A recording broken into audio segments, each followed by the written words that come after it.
Good morning, Mish. Mish Schneider, Chief Strategist at MarketGauge.com. How is your morning going so far? Well, so far, the best part of my morning is starting it with you guys, really. Aw, that is so nice. I So just what, wanted to point out something. Can you see behind me my lady back there? hold on, let me take the banner down. I don't think, Okay, I think she's just out of camera. There, there. there she is. Yeah. So notice what she's wearing? Let's see. Hold on. Let's make you You got to bigger give main here. screen. There you go. Is that a Kansas pre-mark? City Chiefs Super Bowl t-shirt from last Super Bowl. Ah, And I wanted to tell you guys that I really rooted for the Lions. And so she Well, thank would you. have been wearing a Lions t-shirt. But instead, of course, I know being controversial, I'm going to go for the Chiefs again in terms of rooting for them. Why? Sorry. But no, I mean, you're not from Kansas City. No, I'm from New York, but Because she Yeah, doesn't want I the know Eagles why. to win, right? I know why. I know why she wants Eagles is Kansas bad City for the to win. market. Well, two things. Number one is even though the Kansas City Chiefs have blown away the last couple of years, they're still always unfavored. I mean, it's amazing. Even now, everybody thinks the Eagles are going to win. And I'm like, why? I mean, what about this team? Do people not like? I mean, my God, Mahomes is much, I think, better than Hurts. And yeah, you've got Barkley and Brown on the Eagles, but you also have a great defense team on the Kansas City Chiefs, so it's going to be a great game. Whew, I hope you're right, Miss. I like that you started with the sport talk. We didn't even need to talk about the jobs data right away. Let's just get the Super Bowl out of the way. I like it, Mitch. Well, we had to digest a little bit here what's going That's on. true. And, I mean, and the thing that I really love being on this show is that I'm a trader and you guys are traders. And it's refreshing to speak with you because people have a lot of theory. And Dennis, I know because I follow you so much on X. We all know that price rules this year. Price rules, this is been my expression, price rules, fundamentals drool. Because the price is going to dictate the narrative. So if you're going to talk about stagflation, recession, inflation, economic growth, blah, blah, blah, even the earnings, it's always going to be about the price. And I think that that's why this has been such a fade market kind of trading platform. So that's kind of where I wanted to start the conversation, because what we're learning today right now is that in certain areas, price is definitely ruling the narrative. And in other areas, price is certainly ruling the narrative, and the narrative is sort of shifting because nobody really knows. That's the bottom line. I mean, nobody knows. That is the bottom line. And I mean, in this market, there's so many mixed signals. I mean, we keep getting, even from the Magnificent Seven, it was mixed earnings. We had a couple good ones, a couple bad ones. Every day, it seems like some companies getting beat, some companies, getting, rallying hard. Today, it's Bill.com down 30% and then going the other way. I don't even remember who was going the other way now. Doximity was up 21%. So, I mean, there's always, big moves in both directions here. I think it's very confusing for, everyone, not just the retail investor, but I think probably the institutional investor is somewhat confused too. I mean, even watching CNBC, somebody's bullish, somebody's bearish, somebody's like, oh, the market's too high price, but, Palantir is going to continue. Dan Ives gets up there and, Palantir is going to 300. Dan Nathan's up there, the other Dan, and say it's going to 0. I mean, it's so confusing, and maybe that's contributing to the chop is just everybody's opinion. But Mish, how do you navigate these, choppy markets? Well, a couple of things. Number one is I remember using this word specifically the last time I was with you guys, which was in December. I said regardless. Remember, I said there were certain things I was going to look at because I felt like regardless of the narrative or regardless of the price action, they would do well because they were having their own trends. And one, of course, was my vanity trade, right? So the whole idea of the diet drugs. So far, Novo Nordisk, they had a beautiful bottom, and then it came down just enough to give another buy opportunity. And now I see here pre-market, it's up again. The same thing with AbbVie. AbbVie gapped up after earnings and really basically is just going higher. And so in terms of my themes, that was one. And that's what I've been focusing on. And I think I sent you in notes, Joel, that I was looking now at Match.com. It did not report well, but who cares? Because we're looking forward, right? So I think that we could see as a result that domino effect of people feeling better about themselves, maybe becoming more social and going out and dating more. And there's a couple of other stocks in there, but that was one theme. The other theme was EVs, but not Tesla. I was really focused on Rivian. So Rivian's been a little bit of a heartbreaker here, but yet it refuses to really go down. It gets under 12, pops right back up. So I think that's another one. So what I'm really trying to say is we can go through the themes, of course, and then Modern Family. But my other theme was gold and silver, and my God, that has certainly paid off. And food commodities like corn, for example, which has paid off. So I think that if I just sticking to my themes like I've done, IBM was another one on my top 10 list, got into that. That's done really well. Gapped up after earnings and basically is just in consolidation phase. So number one is stay focused. You don't have to look all over the board. You know, the fear of missing out this year is terrible for people, right? As you have mentioned, Dennis, over and over about the fade trade. And number two is, if you don't want to focus on tech, there's other things to look at. Some of the emerging markets. China was another one of my themes. BABA was a top pick in the top 10. So, I mean, and then looking at the crypto space, you know, I had a Ripple, which I know I get some flack on, but meanwhile, it went from 220 up to like 340, and now it's back down at around 240. You know, I think if you just focus on that and then follow the price. And this Hey, is... Mish, not all the vanity trades working out. Well, ELF, but ELF was not on my list this year. But ELF, look at that. I mean, my thing, that just got murdered. But you know, it was already declining, so why would you get into that? But if you look at it, besides the two diet drugs that I just mentioned, let's look at something like iPar, which I've talked about on media. It's a perfume company. It's not at new all-time highs, but it's darn close. That would be one that I would keep my eye on. So I think that Hims was another one. It literally went from 25 up to about 42. It's come off a little bit here. And now Eli Lilly had some good news. So that's starting to do a little bit better. So Ulta never really took out where I wanted it to go. It was on my list, but it didn't get through 415 recently. So I'm just like watching it. So I think that's really it, is you have a theme, pick your stocks, watch your charts, follow the breakouts, don't be too late to the party, and then take your profits if you get a nice move and trail up your stops. It's a trader's paradise. Hey, Mish, just a question for you.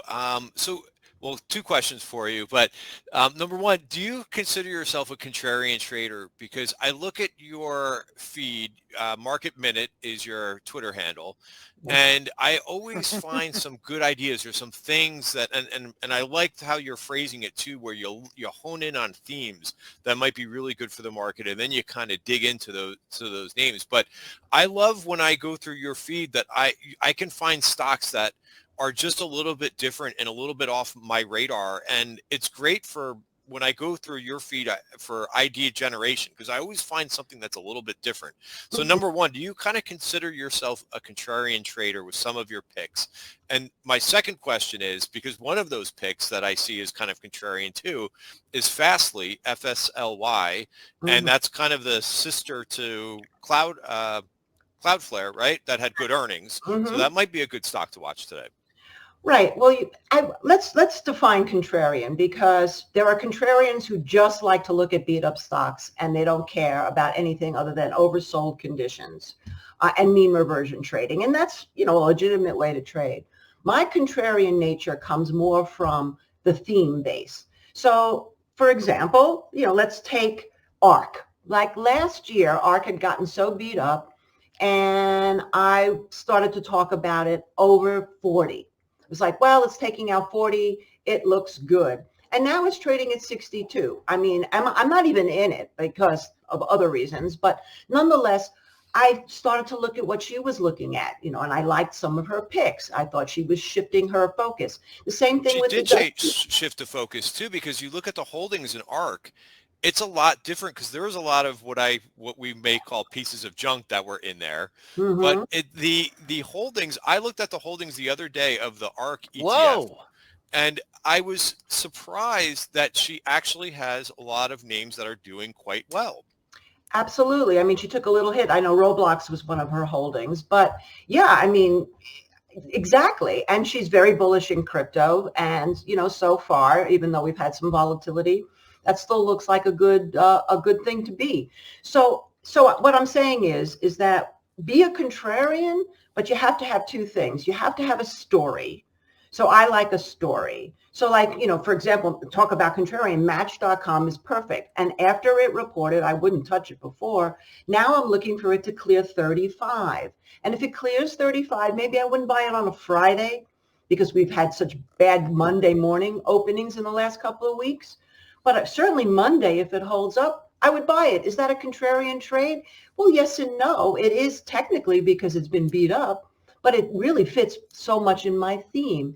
And then, of course, after that, it's risk management. But what I really wanted to get to was the idea of inflation, because, my inflation trifecta has saved my butt from getting too bullish in anything that had to do with inflation and getting definitely avoiding the conversation of, yeah, we're definitely going into stagflation, because, again, I have to follow my own rule. Price will dictate narrative. So the dollar, that would be one. Well, the dollar is still relatively strong, so that's not really giving it to me. Silver to gold ratio, silver is still underperforming gold, so that's not giving it to me. And sugar is right now, the thing that I'm watching. I look at that as a barometer because of the fact that it's a food staple in just about everything. It's a comfort food people turn to in times of stress. And right now that's at the precipice, but not quite there yet in terms of taking out like 20 cents a pound. So I'm only mentioning that, A, because it's something good to really look at for people who want to see where we're going with inflation. And number two is it goes back to the proof of, am I being a contrarian or am I looking at indicators and will not move on it until I get the confirmation of it? Awesome. Thank you very much. Yeah. So sugar, is there a stock play off of sugar, or are you just playing the commodity? Cane, but I don't like that ETF, but it Yeah. is reliable enough. Let's put it that way. That is, in terms of liquidity, the most liquid of the ETFs related to sugar. There's a couple of others out there. Yeah, it's futures market that I'm really following, and I don't even really have to trade it.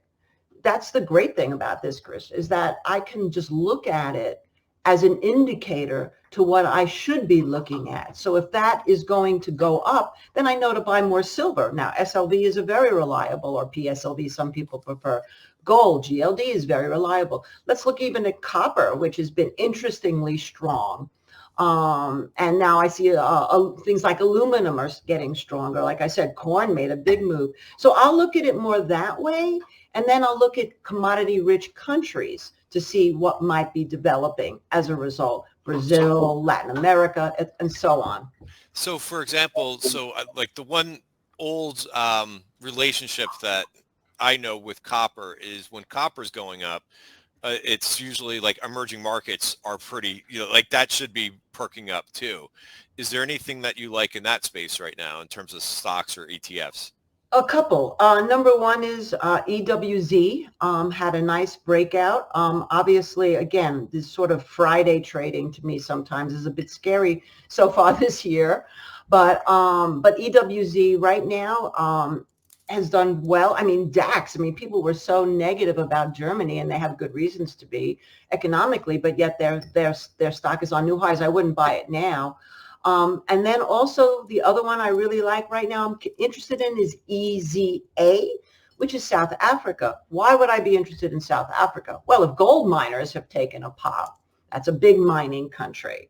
And then finally, I'm still into Vietnam. It's taking its sweet time, but there's been some good news about Vietnam. I read today that they are looking about building a nuclear reactor. They're trying to keep up with the times. They're industrious. So far, they haven't been mentioned in the tariff situation.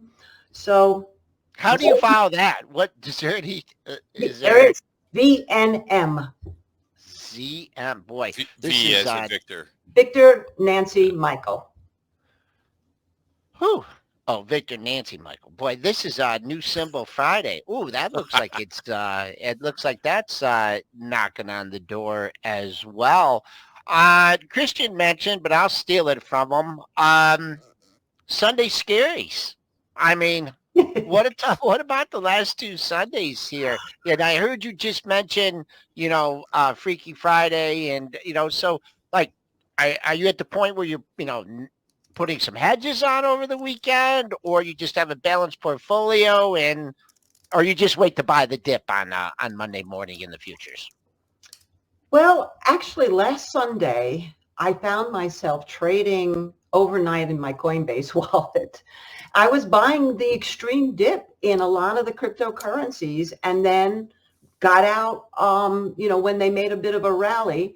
And so I still have a sort of a core position. That's the only thing I really want to trade overnight. I'm not going to go in and start trading, the E-minis or anything like that. That's not what I'm going to do because I'll be up all night. But yeah, I think basically, like I said, I've stuck to my themes. And so even though it's been kind of scary, like last Monday, let's take that for an example, the stocks that I were in were okay. AbbVie, IBM, Stratasys. We talked about this last time, guys. This is the 3D printing that made the deal with NASCAR. That thing has been like sweet, and again, is that a contrarian play, or was that based on, what? Logic dictates that if a company makes an exclusive deal for 3D printing for NASCAR, that's got to be pretty damn good. So guess what happens, right? They report earnings. Of course, their guidance going forward is amazing, as it should be. Thing gaps up. It went literally from 9, was trading around 9 to up to, I think it topped out yesterday at around 12.85 so far. So I'm just picking very carefully, and then I'm pricing in some of the volatility, and then I'm taking those dips as a buy opportunity for things that I haven't bought yet, or at least waiting for some confirmation, like Ulta, like I mentioned before. I have not gotten into that yet because it hasn't proven to me yet that I should. Okay. Any other under the radar stock picks? Let me put my glasses on for a moment. Okay. Oh yes, let's talk about QUBT. Okay, so quantum computing, was so hot. And it was one of the reasons why I liked IBM, by the way, because people were saying they're not into quantum computing, but they kind of were, right? So old school. So QUBT has been beat up. It's another one. But right now, it's sitting in a really interesting spot, and it keeps holding at around $9.50. So if it gets up another $1, $10.50, to me, that's a signal with a low risk that I would definitely buy. Maybe even sooner than that. It depends. So far, the two-day lows have been like 940. Maybe if we start getting back and have like a 30-minute OR opening range breakout, that kind of thing. Let's see what else. The old opening range breakout trick, huh? Oh, yeah. Let's see. I'm just putting on my glass. Well, Chewy, I talked about too. That thing is done really, really well. I mean, so let's talk about Fastly, right? It has to make a breakout. It hasn't. It has to at least show something to me. It has to get through 11. So it had a good earnings, but now it's, struggling a little bit here. So that's another one that is on my radar. But, this is the year of being uber patient. I mean, if you're uber patient, it'll pay off. If I start to think commodities are picking up, then I may start looking at some of the other instruments that are typical in a strong uptick for commodities. I haven't touched energy really at all, or oil. And then, of course, I have to watch my Modern Family. So right now with IWM, I just can't seem to get through that 230. I know that 230 level is huge. Oh, all right, Mish. Great.